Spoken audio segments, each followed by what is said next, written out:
معاشر المسلمين وزمرة المؤمنين رحمكم الله، اعلموا أن يومكم هذا يوم عيد الفطر ويوم السرور ويوم المغفور، يوم حل الله لكم فيه الطعام وحرم عليكم فيه الصيام، إذا صعد الخطيب على المنبر أنصتوا واسمعوا وأطيعوا رحمكم الله، أنصتوا واسمعوا وأطيعوا رحمكم الله، أنصتوا واسمعوا وأطيعوا رحمكم الله لعلكم تفلحون.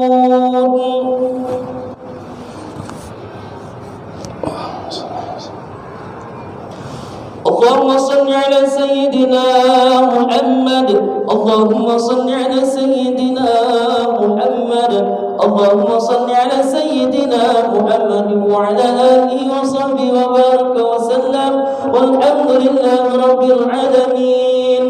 اللهم قوم الإسلام من المسلمين والمسلمات والمؤمنين والمؤمنات الأحياء منهم والأموات، وانصرهم على المعاندين. رب اختم لنا منك بالخير ويا خير الناصرين برحمتك يا أرحم الراحمين.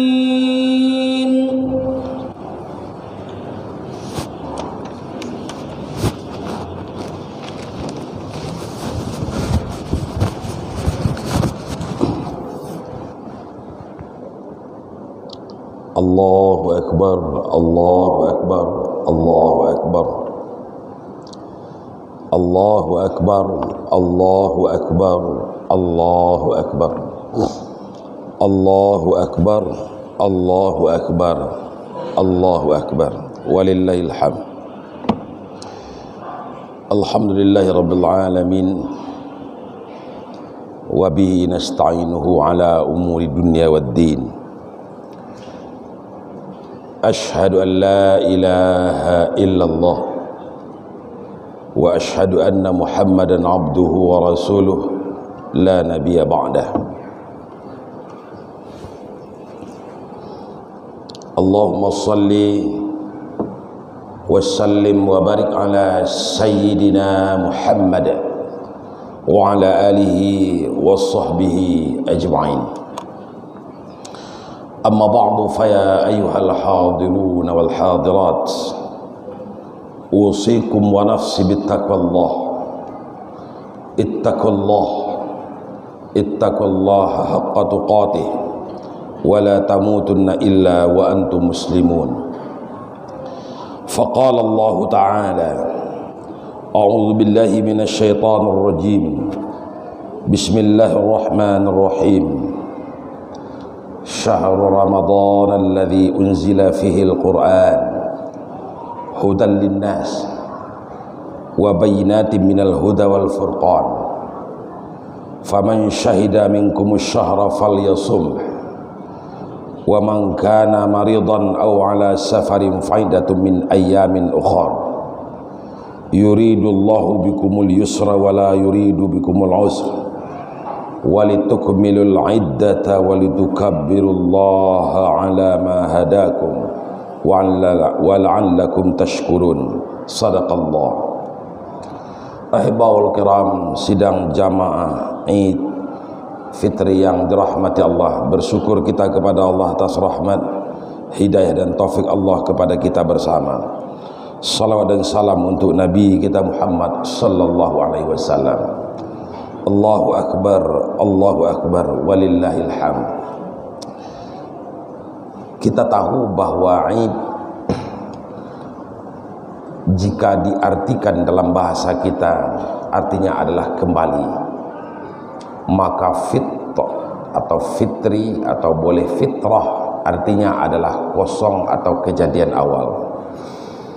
Dalam hadis pernah dikatakan, kullu mauludin yuladu 'alal fitrah fa abawahu yuhawwidanihi aw yunasranihi aw yumajjisani. Setiap orang yang lahir ke permukaan dunia ini, dia lahir dalam keadaan fitrah. Diibaratkan seperti satu buah kertas yang putih belum dicoret sedikit pun. Fa abawahu yuhawwidani, orang tuanya lah yang melukis anak itu, yang melukis kertas itu. Kemudian dilukislah oleh orang tuanya anak itu menjadi Islam, atau menjadi Yahudi, atau menjadi Nasrani, atau menjadi Majusi, atau menjadi orang mungkar, atau menjadi teknokrat, atau menjadi penipu, atau menjadi orang pemaaf.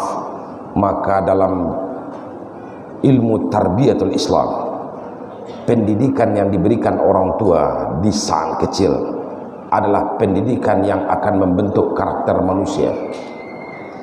Setelah lepas manusia dari masa balik berakal, maka lukisan yang telah diberikan oleh orang tua itu terpatri.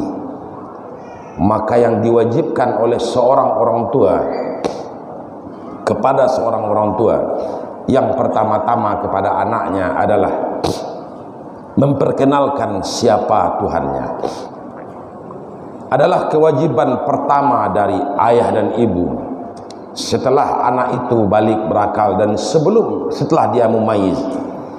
Setelah dia mumayyiz adalah memperkenalkan bahwa yang Tuhan kita itu adalah Allah, bukan Lata, bukan Uzza, bukan Manata, bukan kerbau, bukan sapi, bukan Yesus, bukan Brahma, bukan Amaterasu umi kami. Tapi Tuhan kita adalah Allah, ilahun wahid, Allah Tuhan yang satu. Laisa kamislihi syai', Tuhan itu tidak serupa dengan apapun.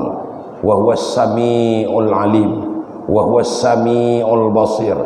Ia maha mengetahui, ia maha melihat, ia maha mendengar, bahkan ia maha pemaaf. Dengan satu ucapan istighfar saja Allah ampunkan ribuan dosa. Itulah Allah, zat yang wajibul wujud, yang pasti adanya, yang adanya tak berawal karena dialah yang awal, yang adanya tak berakhir karena dialah yang akhir. Dia wujud qidam baqa, mukhalafah lil hawadis, tak serupa dengan apapun. Tuhan itu maujudun bila makanin, dia ada tanpa tempat. Dia adalah Tuhan yang kita sembah pagi, petang, siang dan malam. 5 kali sehari semalam kita cacahkan kening kita ketika salat mengabdi kepadanya. Itu hal pertama yang wajib kita sampaikan kepada anak. Yang kedua, kewajiban orang tua adalah memperkenalkan bahwa Allah mempunyai utusan. Utusannya disebut dengan Nabi dan Rasul. 20 orang Nabi dan Rasul yang wajib untuk kita kenal. Nabi yang diutus terakhir itu bernama Muhammad.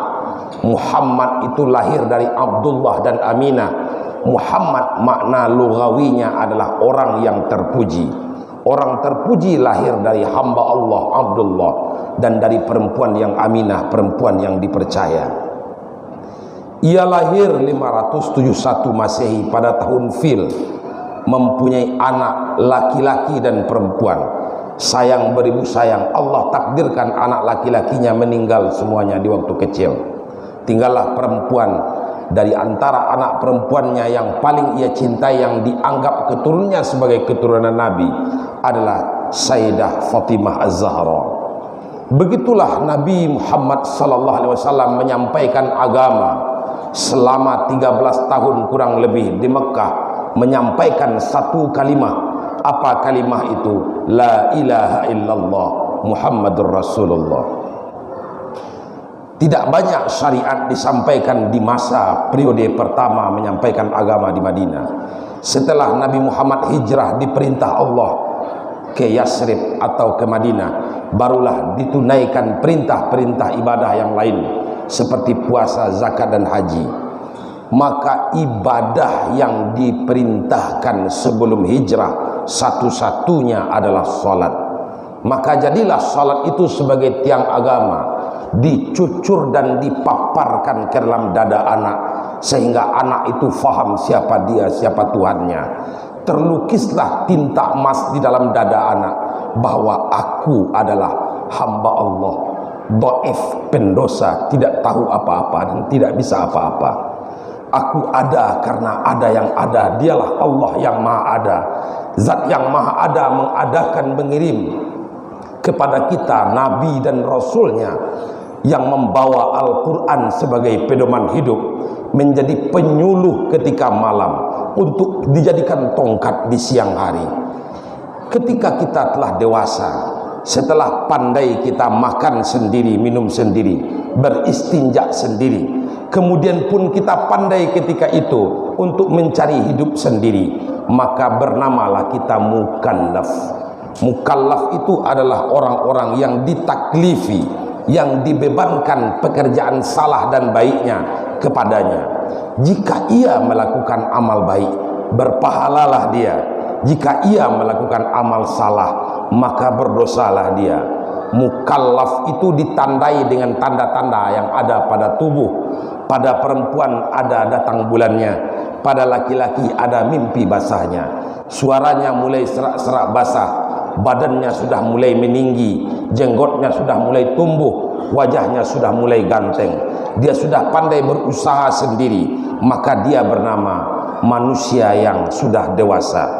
Manusia yang dewasa, yang sempurna akalnya diberikan oleh Allah Subhanahu wa taala, dipupuk oleh orang tua dengan susah dan payah. Jadilah dia mukallaf, orang baligh dan berakal. Ketika itulah dia itu mendapat hukum taklif kepadanya. Diwajibkan kepadanya puasa, diwajibkan kepadanya sholat, diwajibkan kepadanya berzakat, diwajibkan kepadanya menunaikan haji. Berdosa dan diberikan dosa kepadanya ketika dia maling, ketika dia mencuri, ketika dia berzina, ketika dia mabuk, ketika dia mempergunjingkan orang lain. Dosa terpikul kepadanya, maka timbullah pada waktu itu apa yang Allah sampaikan, bahwa seseorang itu akan tahu bahwa dia sudah dewasa ketika dia itu sudah dewasa. Ma'asyiral muslimin sidang jamaah Idul Fitr yang dirahmati Allah, keadaan seperti itu telah melukis tambahan di dalam dada. Dulu tangan tak berdosa karena berbuat, sekarang tangan berdosa karena menjangkau. Dulu kaki tak berdosa karena salah melangkah, sekarang kaki sering salah dalam melangkah. Ketika itu berdosalah kaki, berdosalah dua tangan. Dulu lidah berkata tidak mendapat hukuman apa-apa, tetapi ketika taklif sudah ada, maka dosa bagi orang untuk berdusta, dosa bagi orang untuk berkhianat, dosa bagi orang untuk su'zan, dosa bagi orang untuk namimah, dosa bagi orang untuk merendahkan orang lain, memandang diri lebih hebat dari orang lain, ujub kepada diri sendiri. Maka dosa itu menggelimangi badan manusia. Dosa-dosa yang ada pada manusia itu bagi Allah hanya cukup dengan mengucapkan istighfar satu kali saja. Dilakukan istighfar itu dengan taubat yang sempurna. Bagaimana dia supaya sempurna? Taubat yang lahir dari relung hati yang paling dalam. Ada penyesalan di dalam kalbu, penyesalan yang sungguh-sungguh menyesal melakukan kesalahan, baik kesalahan zahir ataupun kesalahan batin, baik kesalahan disengaja ataupun tidak disengaja, kesalahan yang dilakukan secara terang-terangan ataupun kesalahan yang dilakukan secara tersembunyi. Penyesalan itu diungkapkan oleh kalbu, disesali oleh kalbu, maka berlinanglah air mata ketika itu. Maka hati pun berkata, ya Allah, ampunkan aku dari dosa tanganku salah menjangkau, ya Allah. Ampunkan kakiku karena salah melangkah, ya Allah. Diistighfarkan pula dua matanya, diistighfarkan pula zahir dan batinnya. Maka jadilah ketika itu dia mengucapkan astaghfirullahalazim alladzi la ilaha illa huwal hayyul qayyum wa atubu ilaih. Astaghfirullahalazim alladzi la ilaha illa huwal hayyul qayyum wa atubu ilaih. Allah tidak banyak meminta kepada kita, satu ucapan saja ampunan Allah meliputi langit dan bumi. Belumlah sebesar samudra Pasifik dosa manusia ini, tapi bagi Allah semua bisa dimaafkan, semua bisa dimaafkan. Tapi dengan satu kata kunci, setelah memohon maaf jangan diulangi lagi. Jika diulangi lagi, ulang lagi taubat. Itulah yang dikatakan Allah, bahwa manusia dilahirkan dalam keadaan jahulan. Manusia itu tidak dinamakan dengan manusia kecuali karena bodohnya.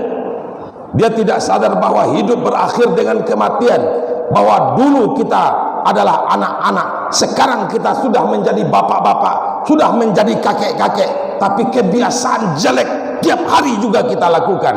Maka manusia itu disebut dengan zaluman jahula, sudah bodoh, zalim kepada diri sendiri, sudah dungu, menganiaya diri sendiri. Maka oleh karena itu datanglah Nabi membawa pesan.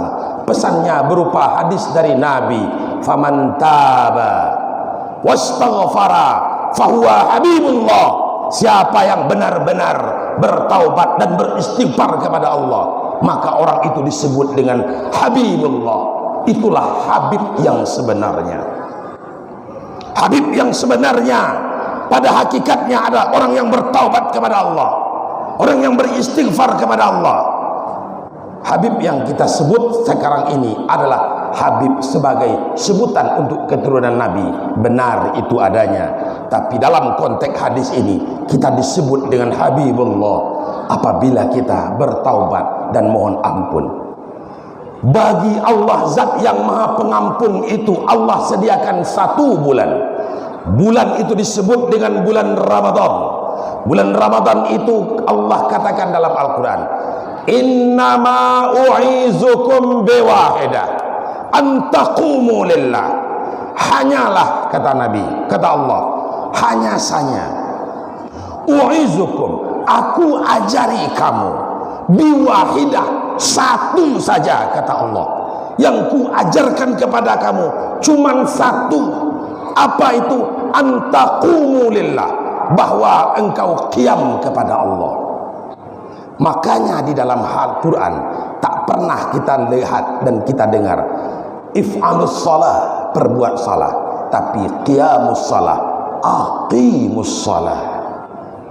Maka dalam berRamadan pun begitu pula, bukan kita disuruh melakukan puasa, tapi Nabi mengatakan man qama ramadana imanan wahtisaban qama qiyam.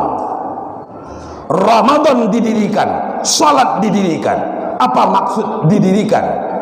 Qiyam dalam bahasa Arab artinya terambil dari kata-kata qama yaqumu qiyaman. Itu bahasanya kalau kita dari duduk mau berdiri, berdiri dari duduk itu qiyam, qama. Kalau kita berdiri sebelumnya kita berjalan itu namanya wukuf. Makanya wukuf di Arafah itu habis berjalan itu.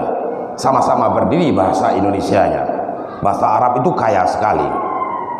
Jadi maknanya kira-kira yang cocok qama itu bangun. Bangun. Bangun dari mana? Bangun dari keterlalaian. Membangunkan diri untuk sadar bahwa kita hari ini dalam perintah Allah melakukan puasa di bulan Ramadan. Kita bangun di dalam salat, artinya kita sadar sesadar-sadarnya bahwa kita sedang berhadapan dengan Allah, Tuhan yang satu. Ana abdun, aku adalah hamba, wa anta rabbud, ya Allah, engkau adalah Tuhanku. Ketika itu dilakukan orang dalam salat, maka salatnya disebut dengan berdiri. Ketika orang tidak menyadari siapa dia, siapa Tuhannya, dia tidak sadar bahwa dia salat sebagai hamba Allah, bahwa ia sedang menyembah Allah, maka rugilah dia salat. Lau ya'lamul musalli biman yunaji manin tafala. Andaikan tahu orang salat dengan siapa dia sedang bercakap, sungguh dia tidak akan melengah. Orang melengah, tidak mau mendengarkan khutbah khatib karena mereka tidak tahu siapa khatib, apa yang disampaikan khatib. Dia lalai. Begitulah dengan orang salat. Orang tidak tahu siapa yang ia sembah, orang tidak kenal dengan siapa yang ia sembah, sehingga ketika tangan diangkat mengucapkan takbir Allahu Akbar, pikiran melayang kemana-mana. Maka itulah para ulama menyampaikan sebagai buah ilham qudsi, bukan hadis qudsi, ilham qudsi dari ulama. Awaluddini ma'rifatullah, awal agama itu adalah mengenal Allah. Kita tidak diperintahkan dulu yang pertama untuk salat, melainkan kita diperintahkan untuk kenal. Coba kita lihat sedikit dalam ayat Al-Quran. Qad aflaha man tazakka wa dzakara asma rabbih fasalla. Aqimis shalah li dzikri. Nabi Musa alaihi salam sebelum diperintahkan untuk mendirikan salat, aqimis shalah li dzikri, kata Allah kepada Nabi Musa, ingat oleh kamu, dirikan salat agar engkau selalu ingat kepadaku. Sebelumnya Nabi Musa bertemu dengan Allah, kenal dengan Allah. Allah persuakan dirinya dengan Nabi Musa di Bukit Tursina. Maka Nabi Musa sebelum salat kenal dengan Allah.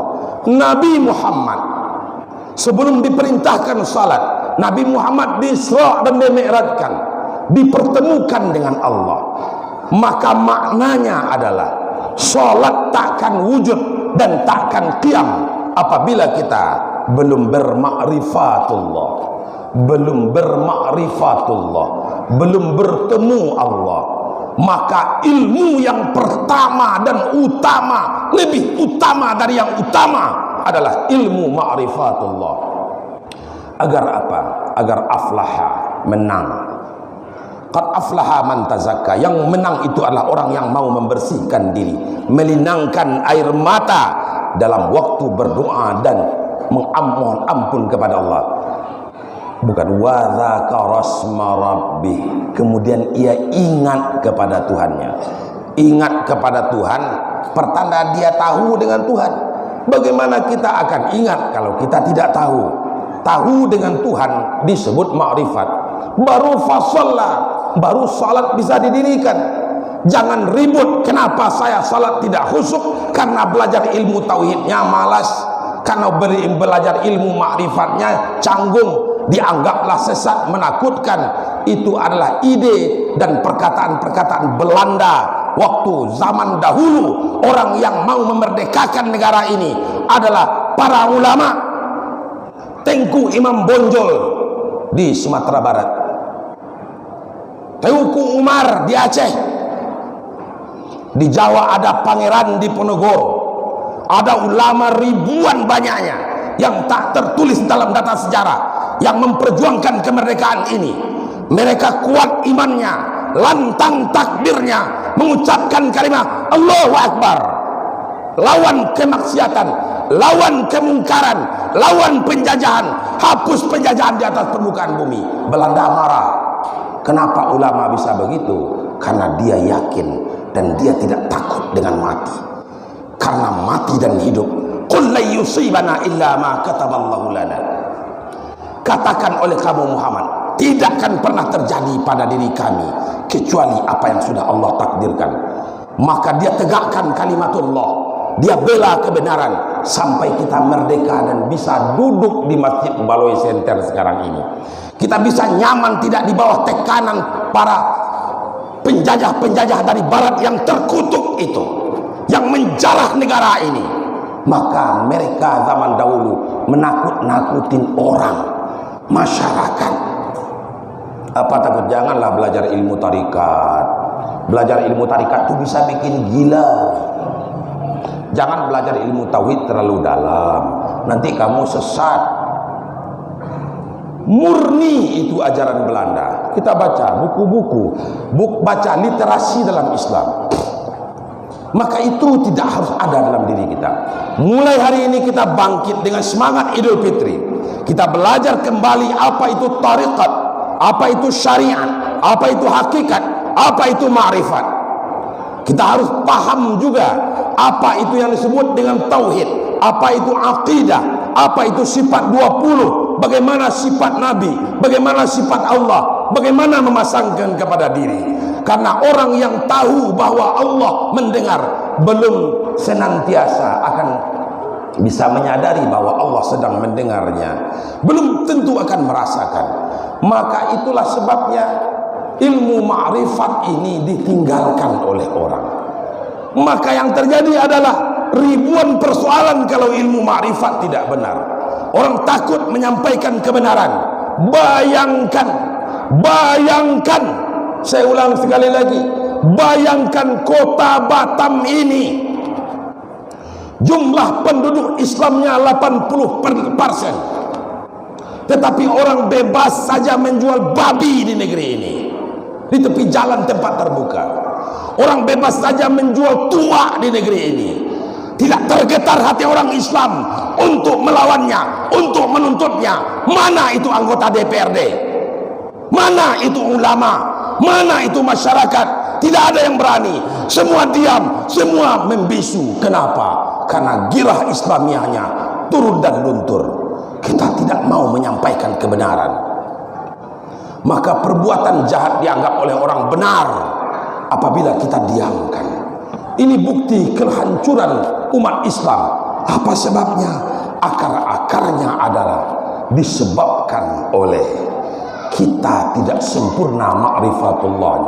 Bukan itu saja, salat tidak khusyuk, puasa tidak tenang, ibadah haji karena ria, bersedekah selalu menginginkan untuk dipuji dan disanjung-sanjung, itu berasal dari ma'rifatnya tidak benar. Orang yang sempurna ma'rifatullahnya itulah orang-orang yang senantiasa ikhlas dalam beramal. Itulah makanya Allah sebabkan, Nabi sampaikan, man qama ramadhana imanan wahtisaban, siapa yang qiyam mendirikan bulan Ramadan iman kepada Allah, kemudian ikhtisaban, ihtisam itu ikhlas karena Allah saja, tidak ada lain dari itu, pasti ghufira lahu ma taqaddama min dzambi, akan diampuni dosa-dosanya yang berlalu. Ketika dosa yang berlalu itu diampuni, maka jadilah kita hari ini, apa kata Allah, walitukmilul iddata walitukabbirullaha ala ma hadakum, kita sempurnakan puasa kita 1 bulan. Kita kemudian mengucapkan kalimat kebahagiaan, Allahu Akbar, Allahu Akbar, Allahu Akbar. Maka pada hakikatnya adalah yang berbahagia hari ini, yang senang hari ini, tentu yang berusaha sebelum ini. Maknanya yang puasa bulan Ramadan itu yang diampuni. Maka yang tak berpuasa pada hakikatnya tak berhak beli baju lebaran, tak berhak makan kue lebaran, tak berhak salam-salaman, tidak berhak ramai-ramai datang ke mana-mana. Kenapa? Karena mereka tidak puasa bulan Ramadan. Bikin kopi di kedai-kedai, bikin di warung-warung kelambu, mereka makan dan minum sebebas-bebasnya, semerdeka-merdekanya. Kenapa? Maka masyiral muslimin, sidang jamaah Idul Fitri yang dirahmati Allah, sungguh pun begitu. 1 kali saja kita puasa, Allah berikan kabar gembira kepada kita. Apa kata Allah Pak yang terakhir? Lis-shaimi farhatani, farhatun inda iftarih wa farhatun inda liqa'i rabbih.